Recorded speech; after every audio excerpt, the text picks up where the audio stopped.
Top stories है। हुकूमत की कानून साजी के लिए फुर्तियां, तरमीम के ऊपर तरमीम और इसके अलावा दीगर लेजिस्लेशन। हुकूमत लगता है कि पैनिक मोड में है। प्रोग्राम के पहले हिस्से में इस पर बात करेंगे। उसके बाद PIA की निजकारी नहीं हो सकी, हुकूमत को सुबकी उठानी पड़ी। एम्बैरसिंग बिडिंग प्रोसेस था जो कल हम सब ने देखा। आखिर क्या वजह है, PIA बिक नहीं रही या बेचना चाह नहीं रहे। आखिर में हुनरमंद अफराद तेजी से पाकिस्तान छोड़ रहे हैं। इस हवाले से हम बार बार जिक्र करते रहे हैं, लेकिन आज ब्लूमबर्ग ने इसके ऊपर एक बाकायदा पीस किया है, उस पर बात करेंगे प्रोग्राम के आखिरी हिस्से में। जजेस की तादाद में इजाफे का बिल हो या मजीद इख्तियारात हो, इस पे हुकूमत की बड़ी फुर्तियां नजर आ रही हैं। आज हमने देखा कि सुप्रीम कोर्ट के जजेस की तादाद 17 से बढ़ाकर 25 करने का जो बिल है वो उसको मंजूर किया गया है। ये सेनेट की कायमा कमेटी बराए कानून इंसाफ का इजलास था, फारूक एश नाइक साहब की सदारत में हुआ, जबकि बिल सेनेटर अब्दुल कादिर ने पेश किया। इसमें जो दो मुखालिफ में वोट थे वो सेनेटर हामिद खान और कामरान मुर्तज़ा साहब के थे। उन्होंने इस बिल की मुखालिफत की। सेनेटर हामिद खान का कायमा कमेटी के इजलास में ये कहना कि 26वीं तरमीम से अदलिया को नुकसान पहुंचाया है, हुकूमत अदलिया पर कंट्रोल के लिए जजेस की तादाद बढ़ाती है, ये अदलिया के लिए नुकसानदेह है। कामरान मुर्तज़ा साहब का कहना यह है कि अक्सरियत को तब्दील करने के लिए ये काम किया जा रहा है, हुकूमत अपनी जो अक्सरियत है वो कायम करना चाहती है, इसलिए जजेस की तादाद बढ़ा रहे हैं। क्या मौक़िफ़ है, सुनिए। जजेस की तादाद में इजाफा किया गया है, इसकी क्यों ज़रूरत महसूस हुई?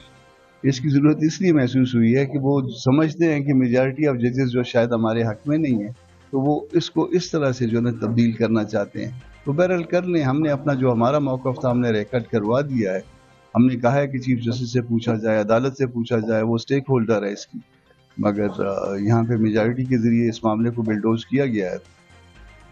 लेजिस्लेशन के ऊपर लेजिस्लेशन, हुकूमत बहुत फुर्तियां दिखा रही है। सुप्रीम कोर्ट में प्रैक्टिस एंड प्रोसीजर तरमीमी ऑर्डिनेंस जो है उसको 2024 का उसको भी सेनेट में पेश किया गया है, और सेनेट में वफाकी वज़ीर कानून आज़म नज़ीर तारड़ ने supreme court practice and procedure तरमीमी ऑर्डिनेंस पेश किया, जिसके बाद इसे मुतल्लिका कायमा कमेटी के सुपुर्द कर दिया है। सुप्रीम कोर्ट में हर मुकदमा या appeal chief justice of Pakistan की ज़ेरे निगरानी मखसूस बेंच के सामने पेश होगी, जिसका तयन वक्तन फवक्तन किया जाएगा।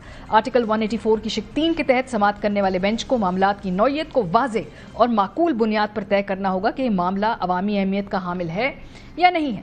तरमीमी ऑर्डिनेंस में नए सेक्शन A7, B7 का इजाफा किया गया है। सेक्शन A7 में समाअत के मयार को शफाफ बनाने के लिए फहरिस्तों का तयन किया गया है कि मुकदमात को पहले आओ पहले पाओ के उसूल पर निपटाया जाए। सेक्शन B7 में सुप्रीम कोर्ट की कार्रवाइयों का रिकॉर्ड और ट्रांसक्रिप्ट तैयार किया जाएगा, जिसे अदालती फीस की अदायगी के बाद मुतल्लिका फरीकैन को फराहम किया जा सकेगा।